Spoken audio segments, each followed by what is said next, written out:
ကဲအားလုံးမင်္ဂလာပါ CTech မြန်မာ YouTube channel ကနေပြီးတော့ကြိုဆိုလိုက်ပါတယ်ကျွန်တော်ဒီနေ့မျှဝေပေးတော့မယ့်သင်ခန်းစာကတော့ YouTube မှာပေါ့နော် subscriber ကိုကျွန်တော်တို့တွေ high tech ပုံစံမျိုးလေးတွေကိုဒီဗီဒီယိုသင်ခန်းစာဖိုင်လေးထဲမှာရှင်းပြပေးတော့မှာဖြစ်ပါတယ်ကျွန်တော်နမူနာလေးတစ်ခုလောက်ပြပေးမယ်ပေါ့နော်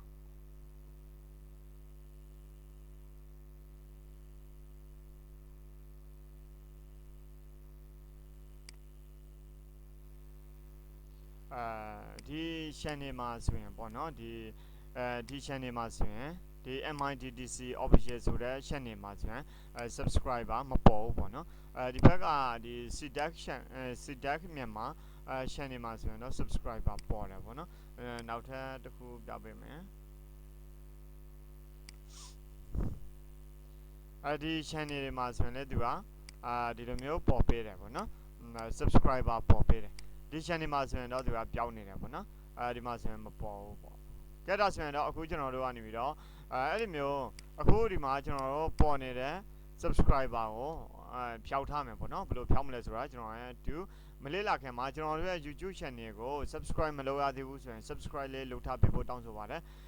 ဒီ YouTube channel ကနေပြီးတော့တင်ပေးနေတဲ့သင်ခန်းစာလေးတွေကအကျိုးတစုံတစ်ခုရှိခဲ့မယ်ဆိုရင်တခြားသင်ငယ်ချင်းတွေကိုလည်းမျှဝေပေးခဲ့ပါအောင်နော်ကဲဒါဆိုရင်တော့အခုကျွန်တော်တို့ရဲ့သင်ခန်းစာကိုစတင်ပါတော့မယ်ကဲဒါဆိုရင်တော့အခုကျွန်တော်တို့ကကိုယ့်ရဲ့ YouTube channel ကိုဝင်ချင်တယ်ဆိုရင်တော့ကျွန်တော်တို့ကဒီ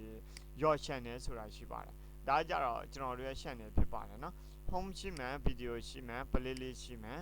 နောက်ဒီဘက်မှာဆိုရင် channel ရှိမယ်ပြီးရင်ဒါကြတော့ channel မှာဆိုရင်ကျွန်တော်တို့feature channel လေးတွေဖြစ်ပါတယ်နော် feature channel ပေါ့နော်ပြီးရင်ဒီဘက်မှာဆိုရင် discussion ဖြစ်တယ်ပြီးရင်ဒီဘက်မှာဆိုရင် about ပါမယ်ဒီဘက်မှာဆိုရင် search ပါမယ်ပေါ့နော် search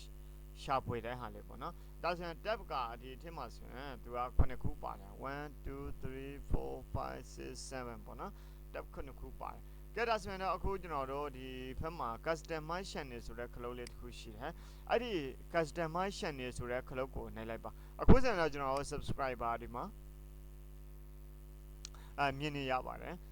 အဲ့ဒီ subscriber ကိုကျွန်တော်ကနေပြီးတော့ hide လုပ်မယ်ပေါ့နော်hide လုပ်မှဖြစ်တဲ့အတွက်ကျွန်တော်တို့ကဒီ customize channel ထဲကိုတစ်ချက်ဝင်ပါမယ်customize channel ထဲကိုတစ်ချက်ဝင်လိုက်ပြီးရင်တော့ကျွန်တော် setting ထဲကိုတစ်ချက်လာပါမယ်ကဲ channel ထဲကိုရောက်ပြီဆိုရင်တော့ကျွန်တော်တို့က channel ဆိုတဲ့နေရာလေးကိုလာပါမယ် setting ထဲမှာ channel မှာဆိုရင်basic info ရှိမယ် advanced setting ရှိမယ် feature eligibility ဆိုပြီးတော့ရှိမယ်ပေါ့နော်အဲ့ဒီမှာကျွန်တော်တို့က advanced settings ကိုတစ်ချက်နှိပ်ပါမယ် advanced setting ကိုနှိပ်တဲ့အခါမှာပထမဆုံးကျွန်တော်တွေ့မြင်ရမှာကြတော့ audience ပါ audience ပြီးရင်ဒီစာသားလေးတွေပါမယ်ပြီးရင်တော့ဒီမှာစာတန်း3ချောင်းပါမယ်ပြီးရင်အောက်မှာ automatic caption ရှိမယ်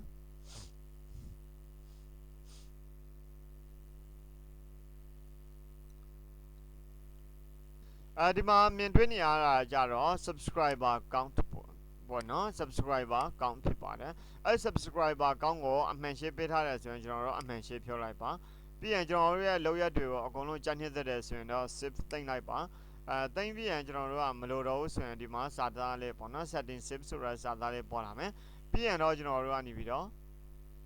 ဒီနေရာလေးမှာပေါ့နော်သူ့ကိုပိတ်လိုက်မယ်နော်ပိတ်လိုက်တော့ကျွန်တော်ဒီဘက်မှာလောလောဆယ်တော့သူက subscriber ရှိနေသေးတယ်ကျွန်တော်တို့က refresh လုပ်လိုက်မယ်